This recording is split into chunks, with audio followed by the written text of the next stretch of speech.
Goodness me, Rachel Reeves has come up with even more ideas. Are they mad or are they sensible? Let's just go through them now, and I want you to come back to me really and say what you think, because it's interesting. They are a bit confusing. The reason they do this, of course, these governments, they leak out this information in order to get a response to see whether they want to take it any further and whether they're going to lose votes. Well, my goodness, they can't lose any more votes, Labour, can they? If they bring some of these out, they'll lose even more, some of these ideas. I promise you that. It's crazy. Some of it's crazy. Some of it might make some sense. So let's go through it, because from what I can understand, and the devil is in the detail. It's always in the detail, isn't it? But they're talking about bringing some of these ideas out, I should say, in the autumn budget. But let's just see. She's got to find, I think it's a 50 billion gap now, isn't it? It was 20. That got blamed on the Conservatives, probably rightly so. Now it's 50 billion. I don't know who's to blame for that. But anyway, let's just go through the three ideas. The first one is no stamp duty for first-time buyers under £500,000. Now, on the face of it, that sounds great. And I brought a YouTube video the other day about how I think we can help first-time buyers by using their pensions and things like that for deposits. So this goes some way to help that, I suppose. But what you've got to remember is first-time buyers, there's no stamp duty under 300,000 anyway. That's the first thing to remember. So under 500,000, who's that helping? Well, that helps everyone in London, because the average London price for first-time buyer is 483,000. So if you want to get the London market moving a bit more, then certainly this is what will happen, because London average first-time buyer price 483,000 first-time buyer price. The rest of the country, it's under 300,000. So the rest of the country, first-time buyers don't pay any stamp duty anyway. It's all London. So I reckon this is all for the Labour London lovies, isn't it? Who want to get on the property ladder. But I might be wrong. So that's the first. That's number one. So I wouldn't particularly disagree with that, but I can't see it's going to help a great deal unless you're in London. Of course, more stamp duty is raised in London and the South East by any other part of the UK. Remember, it brings in £11 billion stamp duty, so they're never going to get rid of it. So don't think you're going to get got rid of, because it's not going to happen. The second idea is slightly worse, I think, but see what you think. I shouldn't say that really, because I want you to come back to me with what you think really. So rate stroke property tax, what they're going to do annually, they're going to charge 0.54%, so call it 0.5% a year, to people who have a home that's worth between 500 and £1 million.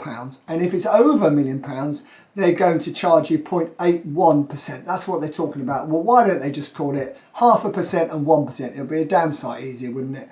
Now, that is for the life of your ownership.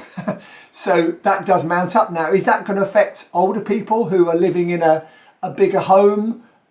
Is it going to persuade them to downsize quicker, do you think? There's a few people saying it will have the opposite effect. Will it affect the market? Will it stagnate the market? All these things we've got to consider, and all these things are being considered by the Treasury now to see whether they can pull these ideas off, because 11 billion is taxed now. That's the tax they get in. They want to increase that 11 billion. This isn't to reduce the 11 billion, don't forget. This is to increase it because they're so short of money. So they obviously think it's going to raise more money than the existing scheme. Now, you know, if you buy a property now for £500,000 and it's not your only property, so it's your second or third property, you're an investor or developer, it's basically costing you an extra 50,000, so virtually 10% now. And that's a killer when you're buying property, as some of you already know. It really is a killer. So let's see what happens there. For me, I'm not sure that'll fly. The third idea, which is really bonkers, and no government in their right mind would ever consider it, but this lot are a bunch of bloody idiots, so they might do. Even the Conservatives didn't consider this one, and of course they're the ones who put inheritance tax up to 40%, don't forget. Reform are going to reduce that, and they're also going to get rid of the Renters Reform Act, which is brilliant. And that's why I'm now voting reform. So here we go. The third idea is capital gains on any profit from your private home. Can you honestly believe it? We're going to sound like the rest of Europe soon, aren't we, where they get taxed. Absolutely crackers. 64% of people in the UK own their own home, even more in England actually, less in Scotland, so it's probably 68, 69% in England.